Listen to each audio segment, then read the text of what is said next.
Hello মিষ্টি বন্ধুরা, আজকে নিয়ে চলে এসেছি একটা আট ট্যাংরার নতুন রেসিপি। এটা আমাদের খাই খাই বাঙালিতে একটা অন্যরকম রান্না।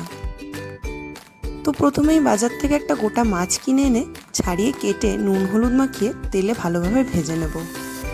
তারপর ভাজা হয়ে গেলে কড়াইতে দিয়ে দেব গোটা জিরে ফোড়ন।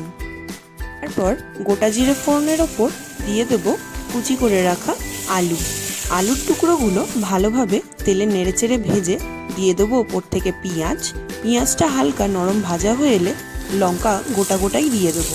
লঙ্কা গোটা দিলেও কিন্তু একটা আলাদা রকম ঝাল হয়। তারপর ওগুলো ভাজা হয়ে এলে কুচি করা কয়েকটা রসুনের টুকরো দিয়ে দিলাম। তারপর দিয়ে দেবো জিরে বাটা। ব্যাস, এবার মশলাটা নুন দিয়ে ভালোভাবে কষাবো। মিনিট 10 মশলাটাকে জোরে আছে জল দিয়ে দিয়ে কষাতে থাকবো, তবেই কিন্তু আসল স্বাদটা বেরোবে। তোমরা আমাকে কমেন্টে জানিও কে কে এই আট ট্যাংরা মাছ খাও, আর তোমাদের জায়গায় জায়গায় এই আট ট্যাংরাটার কী নাম আছে সেটা অবশ্যই কমেন্টে জানিও। কিন্তু মশলাটা গাঢ়ভাবে কষানো হয়ে গেছে। এরপরে 1 কাপ মতো জল অ্যাড করে দেবো। মশলা থেকে সুন্দর তেলও ছেড়ে দিয়েছে। এবার 1 কাপ জল অ্যাড করে আরও মিনিট 5 মতো জলটা ফোটাবো আলুটা সিদ্ধ করার জন্য।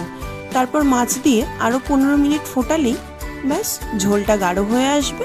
তারপরেই রেডি আমাদের আট ট্যাংরার ঝোল ঝাল। রেসিপিটা কেমন লাগলো অবশ্যই কমেন্টে জানিও। তোমরাও ট্রাই করো। টাটা।